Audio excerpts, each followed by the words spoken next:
Hi hello అందరికి నమస్తే. నాదో రిక్వెస్ట్, వీడియో ఎండింగ్ వరకు చూడండి. మీ అభిప్రాయాన్ని కామెంట్ రూపంలో పెట్టండి.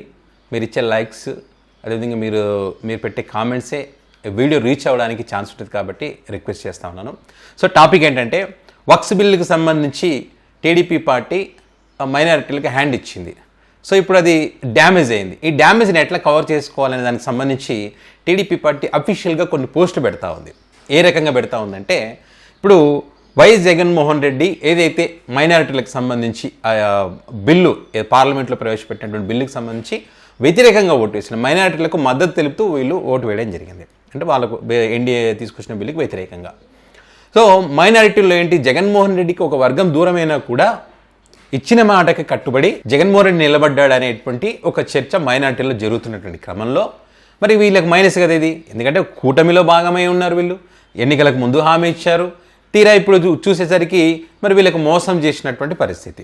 దాన్ని పెద్ద ఎత్తున వైసీపీ పార్టీ గట్టిగానే ప్రచారం చేస్తుంది. కూటమి మిమ్మల్ని మోసం చేసిందని చెప్పి అంశాన్ని పెద్ద ఎత్తున ప్రజల్లోకి తీసుకువెళ్ళింది. వీళ్ళు తీసుకోకపోయినా కూడా మైనారిటీలు ఏదైతే ఈ కూటమి ఇచ్చేటువంటి ఇఫ్తార్ విందుకు వెళ్ళకూడదని చెప్పి కూడా వాళ్ళు నిర్ణయం కూడా తీసుకున్నారు గతంలోనే, ఈ బిల్లు పాస్ కాకముందే. ఈ క్రమంలో ఇప్పుడు ఏం చేయాలి, జగన్మోహన్ రెడ్డికి మైనారిటీలో ప్లస్ అవుతుంది కాబట్టి దాన్ని డ్యామేజ్ చేయాలని చెప్పి ఇప్పుడు సాక్షి, హైదరాబాద్లో ఉన్నటువంటి సాక్షి ప్రధాన కార్యాలయం ఏదైతే ఉందో దానికి సంబంధించి వాళ్ళ అఫీషియల్ పేజీల్లో కానీ వాళ్ళ పత్రికల్లో కానీ ఇంకన్నీ వాళ్ళకి అనుకూలంగా ఉండే ప్రతి దాంట్లో కూడా దీనికి సంబంధించి ఒక చర్చ పెట్టారు. ఏ రకంగా పెట్టారంటే, జగన్ లాంటి వాడు మేలు చేయకపోయినా పర్వాలేదు కానీ కీడు చేయకూడదు ప్రజలకు. కానీ ఇప్పుడు జగన్మోహన్ రెడ్డి మైనార్టీలకు పాపం కీడు చేశాడు అని చెప్తా ఉన్నారు. ఏ రకంగా కీడు చేశారని చెప్తా ఉన్నారంటే, జగన్మోహన్ రెడ్డి కబ్జాలు చేస్తారు, క్విడ్ ప్రోకో చేసి అనేక ఆస్తులు సంపాదించుకున్నాడు.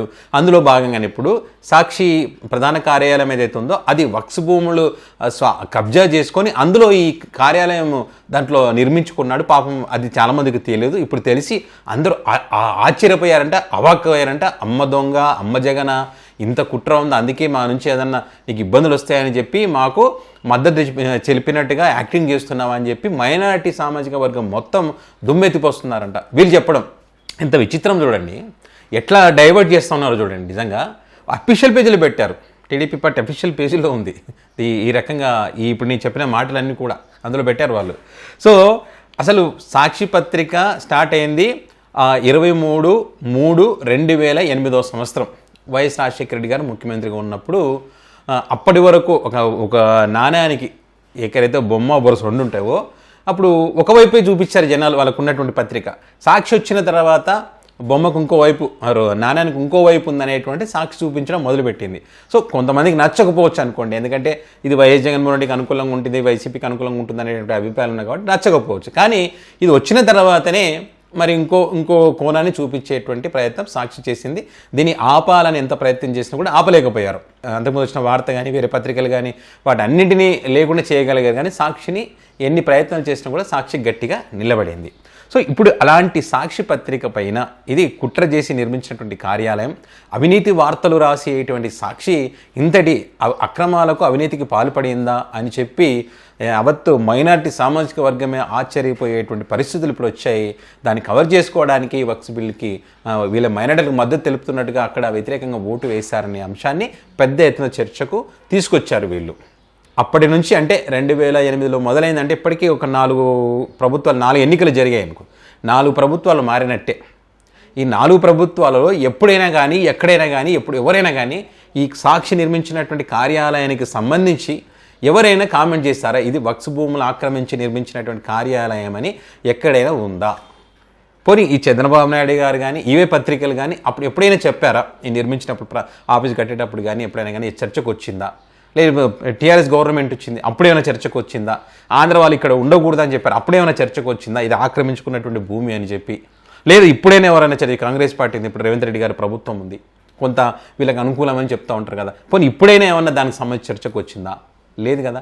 కనీసం ఆ వార్త రాసేటప్పుడు చెప్పేటప్పుడు దానికి సంబంధించి ఓ సర్వే నెంబర్ ఉంటుంది. ఇగో ఈ పలానా సర్వే నెంబరు ఇది వక్స్ భూమికి సంబంధించింది, ఇగో వాళ్ళు అప్పుడు ఆ కాలంలో దీనికి పలానా దానికి ఇచ్చారని చెప్పి దాన్ని ఈ రకంగా ఆక్రమించారు, ఆ పక్కన సర్వే నెంబర్ అంటే ఇటువైపు ఏంటి అటువైపు ఏంటి, సో అప్పుడు ఇది కట్టేటప్పుడు గొడవలు జరిగాయి అయినా కూడా భయపెట్టి కట్టాడనేటువంటి ఆ అంశాల ఆధారాలు ఏమైనా ఉండి చూపించి చెప్తే బాగుంటుంది. అంతేగాని ఊరికే అనమాట చెప్పడం 1,00,000 కోట్ల అవినీతి అంటే జనాలు అవునేమో అంటే 100 సార్లు చెప్పిస్తాం అవినీతి 1,00,000 కోట్లని. తీరా ఏమవుతుంది 1,00,000 కోట్ల అవినీతి అంటే 1,00,000 కోట్ల అవినీతి నిరూపించగలిగారా? అది ఎట్లనో ఇది కూడా అంతే, సేమ్ అంతే. వాళ్ళ డ్యామేజ్ని కవర్ చేసుకోవడానికి చేస్తున్నటువంటి ప్రచారం మాత్రమే. నిజంగానే వక్స్ భూములు ఆక్రమించి ఉంటే కనుక మరి మైనారిటీ సంఘాలు ఉన్నాయి కదా, కనీసం ఎవరు పట్టించుకోకపోయినా మా భూమిని ఆక్రమించుకున్నాడు జగన్మోహన్ రెడ్డి అని చెప్పి ఎక్కడో చోట వస్తారు కదా. అదే ఈ టీడీపీ పార్టీలో మరి మైనారిటీ నాయకులు ఉంటారు కదా, మరి వాళ్ళైనా ఎప్పుడైనా మాట్లాడారా? వాళ్ళకి తెలిసే ఉంటుంది కదా, మరి ఎక్కడ మాట్లాడలేదు కదా. ఎందుకు ఇలాంటి అబద్ధపు ప్రచారాలు చేసి ప్రజలను నమ్మించి మీ డ్యామేజ్ని కంట్రోల్ చేసుకోవడం కోసం ప్రజలను తప్పుదోవ పట్టించే ప్రయత్నం, మైనారిటీలను తప్పుదోవ పట్టించేటువంటి ప్రయత్నం. నిజంగా ఉంటే కనుక దానికి తగ్గ ఆధారాలు ఉంటే కనుక ఆ ఆధారాలు మొత్తం వీళ్ళని సహా బయట పెట్టండి. అప్పుడు నిజంగానే మైనారిటీలు జగన్మోహన్ రెడ్డిని చీదరించుకుంటారు. అది కవర్ చేసుకోవడానికే ఈ బిల్లుకు మాకు మద్దతుగా ఉన్నట్టుగా నటించారని చెప్పి వాళ్ళు అనుకోవడానికి అవకాశం ఉంటుంది.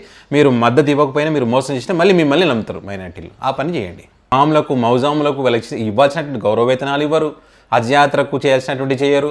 మొన్న ఎప్పుడో రంజాన్ పండుగకు ఒక 6 నెలలదేమో ఇచ్చిన 12 నెలలు బాకాయి పెడితే మొన్న ఒక 6 నెలలదేమో ఇచ్చినట్టుగా మరి మైనారిటీ నాయకులు అక్కడక్కడ మొన్న ఈ రంజాన్ పండుగ సందర్భంగా మాట్లాడినటువంటి పరిస్థితి. వాటికి సంబంధించి ఏమి చేయకుండా మాకు ప్రేమ ఉంది మైనారిటీల మీద అని ఈ రకంగా తప్పుదోవ పట్టించేటువంటి ప్రయత్నం. సో మరి దీనికి సంబంధించి మీ దగ్గర ఏమైనా సమాచారం ఉంటే ఈ సాక్షి ప్రధాన కార్యాలయం అవినీతి సొమ్ముతో నిర్మించబడింది, వక్స్ భూములు ఆక్రమించి నిర్మించబడింది అనేటువంటి ఆధారాలు కానీ ఏమైనా మీ దగ్గర సమాచారం ఉంటే కనుక కింద కామెంట్ రూపంలో పెట్టండి.